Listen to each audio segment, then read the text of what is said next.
It was 2 a.m. when my phone rang, the sharp sound cutting through the silence of the apartment. I rubbed my eyes, still half asleep, and glanced at the caller ID. It was her, my wife Emma. My heart skipped a beat, a mixture of curiosity and unease washing over me. Something in the middle of the night always carried a weight of urgency. "Hello," I muttered into the receiver. Instead of her usual voice, there was a brief pause on the other end, and then someone else spoke. "Hi, this is Lily, Emma's sister. She's staying at my place tonight." The words hit me like a sudden jolt. I blinked, confused, and tried to process what that meant. My wife Emma was not home. She wasn't in our apartment. At 2 a.m. she was somewhere else. My throat tightened. "Can I speak to Emma?" I asked cautiously, trying not to let the panic seep into my voice. Lily's tone was calm, almost rehearsed, and it sent a chill down my spine. "I'm afraid she's not available right now. She asked me to take the call." The pause that followed felt heavier than the words themselves. My mind raced through 1,000 scenarios, none of them pleasant. Why would Emma be staying at her sister's in the middle of the night? Was it something trivial, or was there more beneath the surface? I just wanted to know if she's okay," I said, my voice barely steady. There was a faint sigh on the other end, one that carried something I couldn't quite place, hesitation or perhaps concealment.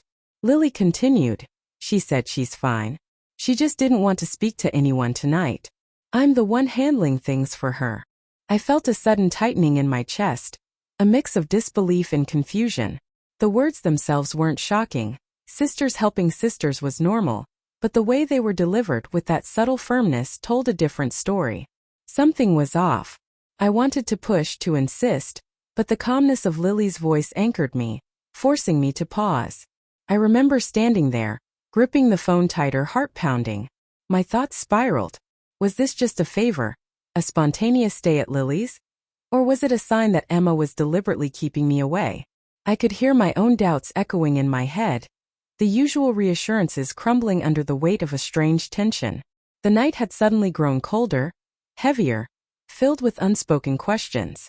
And then Lily said it, the words that left me utterly speechless. "She doesn't want to speak tonight. But she wanted you to know, I'm the one handling her messages. Everything else she's asked me to take care of." My stomach dropped. It wasn't just the call, it was the implication that Emma had completely stepped out of my life, even if temporarily.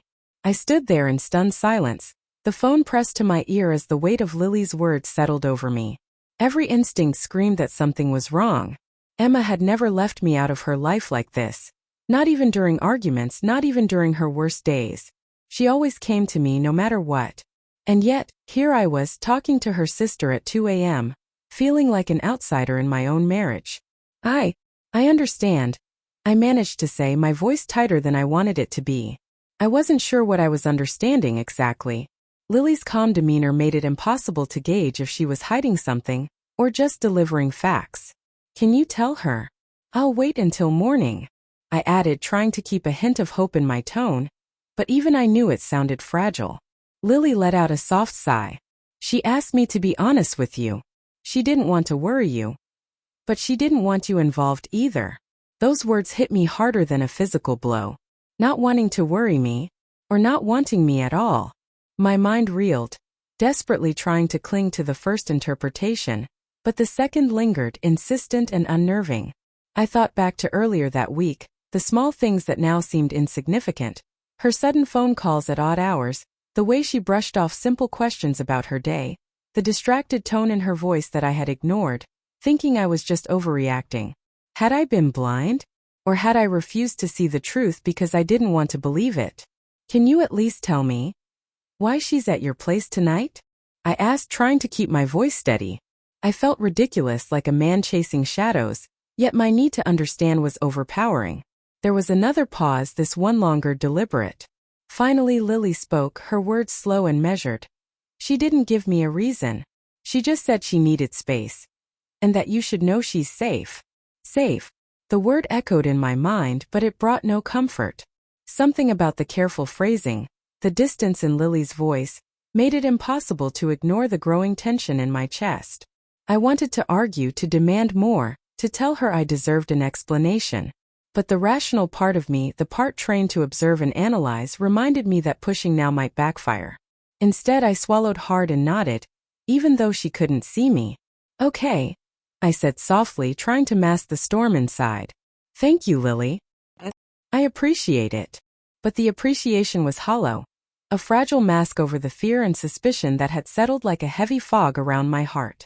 As I hung up, the silence of the apartment felt suffocating. Every corner seemed to press in on me, every shadow a reminder of the unknown. Questions swirled relentlessly. What was Emma hiding? Why the secrecy? And most importantly, when I saw her tomorrow, would she still be the woman I thought I knew? The next morning, I woke with a knot in my stomach that refused to loosen. My eyes instinctively darted to my phone, half expecting a message from Emma, but there was nothing. Just silence. The kind of silence that presses down on you and makes your thoughts louder than reality. I tried to remind myself to stay calm, rational, to not jump to conclusions, but the image of Lily's composed voice at 2 a.m. kept replaying in my mind. By late morning, I couldn't stand it any longer. I called Emma again, hoping this time she would pick up. The line rang and then voicemail. My chest tightened. I left a message, trying to keep my tone steady, masking the panic. "Emma, I just want to make sure you're okay. Please call me back when you can. I'm here." Hours passed. Each minute felt heavier than the last. Finally, around mid-afternoon, there was a knock on the door. My heart leapt, anticipation and dread colliding in a chaotic mix. I opened the door to find Lily standing there, holding Emma's overnight bag. Her expression was calm, neutral, but there was something in her eyes, a quiet firmness, that immediately made me wary. "She asked me to give this to you," Lily said, handing over the bag. I opened it, scanning quickly through the contents, and realized it was all the things Emma would need for a few nights' stay. Then Lily looked me in the eyes and said, "She's safe, but she isn't ready to see you yet. She wanted me to tell you. Everything's okay, but give her time." Everything's okay. Her words echoed in my mind, but they rang hollow. The careful phrasing, the distance, the deliberate choice to keep me apart. All of it screamed the opposite. I nodded slowly, keeping my voice neutral. "Thank you, Lily. I appreciate it." But inside, the storm was still raging. I closed the door and leaned against it, taking a deep breath.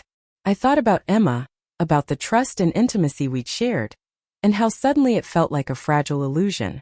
I wondered what had driven her to this secrecy, to leaning on her sister instead of me. The questions wouldn't stop, and I knew that the answers, when they came, would change everything. By evening, I found myself pacing the apartment, phone in hand, staring at her last message. A simple, "I'll be back tomorrow," read casually, almost indifferent. But the gap between us had widened overnight, a chasm filled with doubt, fear, and uncertainty. And I realized in that moment that the real test wasn't whether she was safe. It was whether our trust could survive the night, the lies, and the distance she had created. As darkness fell, I sat on the couch, replaying the phone call over and over in my mind, the words from Lily echoing relentlessly. And somewhere beneath the confusion, the anger, and the fear, a single truth became painfully clear. Nothing would ever feel the same again.